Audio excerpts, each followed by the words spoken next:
Nandeha be ny resaka sy ny savorivory ary ihany koa tsy fitovian-kevitra izay misy amin'ireo samsolom-bavim-bahoaka amin'izao ankehitriny izao ka mipetraka ihany ny fanontaniana amin'ilay hoe mety misy tsy nahazo seza angambany ny sasany dia izay no mahatonga izy ireo lasa mivaky roa sahady amin'izao ankehitriny izao. Ka ny pitsopitsony mahakasika an'izay ny fakafakaina amintsika atao anatin'ity vidéo ity ka manasa antsika rehetra anaraka an'ity vidéo ity hatramin'ny farany.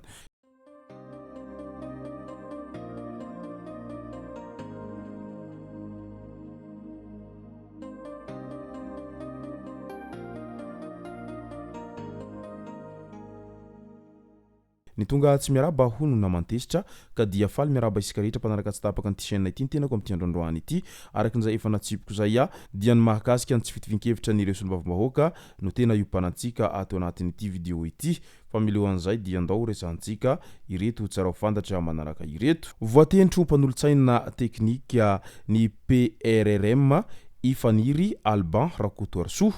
ary voatendritry hotali général ny ACM ihany koa ny tenany amin'izao ankehitriny izao ka dia ny odiventy ny araka izany ny rano nantsakainy satria izy raha teo ilay hitantsika tsara fa nitarika anireo bidon jaune nakely amin'ny lapan'ny tanàna tao anatin'ireny fiantombohan'ny tolona ireny ary andro vitsy taorian'izay dia iny raikitra iny amin'izay ny tolom-bahoaka izay nampiongana n'Andriamatoa Andry Rajoelina osetrin'izay angambany dia izany izao ny valiny izay tolona nataon'izay dia ny fahazahoany seza amin'izao ankehitriny izao ka dia mirary soa azy havita be amin'ny didy amanandraikitra izay hosahaniny ao anatin'izay rehetra izay. Andao am'izay ho resantsika ny mahakasika an'ilay resaka mandeha etsiroa amin'ireo solombavim-bahoaka izay ahitana fivakisana sahady amin'izao ankehitriny izao.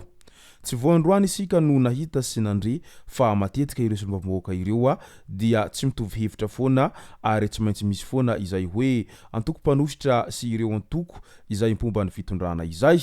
ary ao anatin'izany rehetra izany dia matetika ahitana olana resaka ady seza foana no iandohany ilay disadisa sy iandohany ilay resaka mandeha etsiroa izay. Ka noho izay dia nanaitra ny maro ihany ity fanambarana izay nataony solombavim-bahoaka Rajerson Antoine ity. Ny handravan'ny gouvernemanta no tanjony filohan'ny antenimiram-pirenena sy teny randranasolony haiko araky ny voalazany hatrany.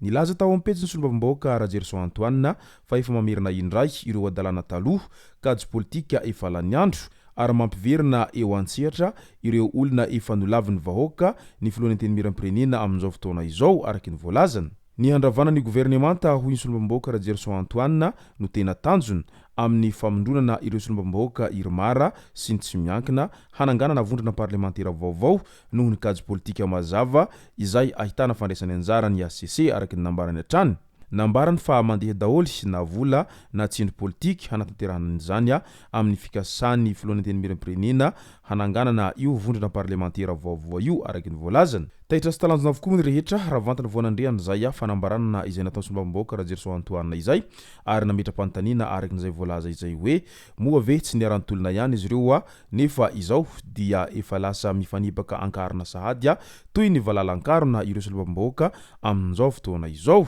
Teo anatrehan'izany rehetra izany dia nitondra ny fanazavana ihany koa solombavim-bahoaka Baba Tialongo nanamafy fa tsy misy an'izany fanonganana ny gouvernemanta na fanolonana ny prime ministre izany eny amin'ny antenimiram-pirenena. Tsy misy aloha hatreto hoy solombavim-bahoaka izay voafidy tany amin'ny distrikan'ny Tanimora Sud ity fanangonana sonia izay momba n'izany rehetra izany fa resaka tiana hatavy sy fanilezana tsaho daholy izany rehetra izany araky ny nambarany. Etsankilan'izay ny fanazavany prime ministre Herin-Tsalama Rajoanarvelo momba ilay resaka fikasana handravana ny gouvernemanta izay miparitaka tapazoritsirasira Facebook dia nazavainy mazava tsara fa tsy ho isy izany fanonganana gouvernemanta izany fa resaka fanaratsiana fa resaka ady seza angambany no tena ao ambadika an'izany rehetra izany araky ny nambarany ary no hamafisiny filohan'ny antenimiram-pirenena moa izany rehetra izany izay mazava ny resany fa izahay no nanao sonia ny fametrahana an'io prime ministre io nefa androany izy milaza fa izahay nanao sonia ny fametrahana ny prime ministre io indray no hanalazy hoy ny filohan'ny antenimiram-pirenena sy teny randranasolony haiko raha namaly ny solombavim-bahoaka Rajerson Antoine izay mikasika ilay resaka fikasana fanonganana gouvernemanta izay nambarany solombavim-bahoaka ny rivony mamo tao ampejiny tao izay nanaitra ny be sy ny maro. ary nolazaina Andriamatoa sy teny tao anatin'izany rehetra izany fa alahelo toerana sy ady seza no tena tanjony ilay solombavambaoaka ny rivony mamo araky ny nambarany hatrany satria nandritra ireny hetsy-bahoaka ireny dia hita fa tena nandray anjara mavitrika ilay solombavambaoaka ny rivony mamo ary hita ihany koa fa nahataona olona marobe izy ireo sy ilay ben'ny tanàna izay niaraka taminy tao anatin'ireny fanentanana an'ireo olona rehetra tany amin'ny toeram-piasan'izy ireo indrindra fa amin'iny faritra rivony mamo iny izay nanao aintso zavatra mihitsy ny tamin'ireny fidinana an-dalambe ary isany nahery fo nandritra ireny tolombahoaka ireny izy ireo anefa amin'izao fotoana izao dia mety tsy tonga amin'ilay toerana nieritreretin'izy ireo angambany ilay toerana izay nieritreretin'izy ireo ho azon'izy ireo aorian'izay fanonganam-panjakana izay ka mety ho anton'izay no antony mahatonga an'izay resaka mandeha etsiro amin'ilay hoe fanaratsiana sy resaka mandeha isan-karazany ny amin'ny mahakasika ny fitondrana amin'izao ankehitriny izao indrindra fa ny amin'ny mahakasika ny fomba fiasany Andriamatoa sy teny tena solony haiko zay araky ny izay resaka voalazany sy teny zay hatrany raha hodinihana lalina izay rehetra nolazainy izay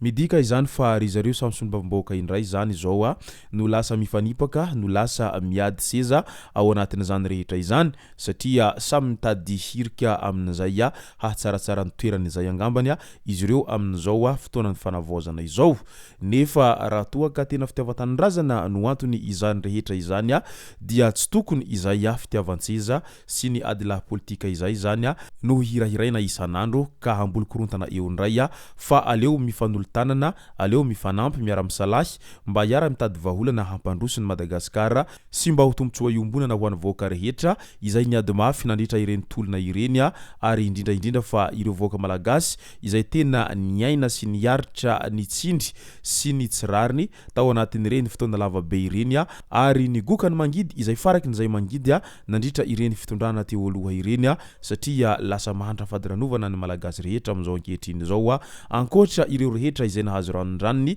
tamin'ny ireny fitondrana teo ireny ihany angambany no mahita ny lafy tsara ny iny fitondrana teo aloha iny fa ny vahoaka malagasy tsy vakivolo dia tena mahantra sy mijaly ary tena niaina tao anatin'izany fahantrana tsy misy toazy zany ny vahoaka nandritra ireny fitondrana teo aloha ireny ka izay rehetra izay no tokony ho antony lehibe tokony fanomezan-tanana sy tokony fanampiana amin'izao fotoan-tsarotra ilalovan'ny firenena malagasy izao izay no masaka azonarosy tao anatin'ity video ity tompoko lasy tompoko vavy misaorantsika rehetra nanaraka an'ity video ity hatramin'ny farany azadino ny milaiky ny videontsika ary tsarovatra ny miabone amin'ny chaîne antsika mba ahafahanareo manaraka tsy tapaka ny video zay lefa nahita isan'andro tompoko lasy tompoko vavy mankasitraka dia mirary soa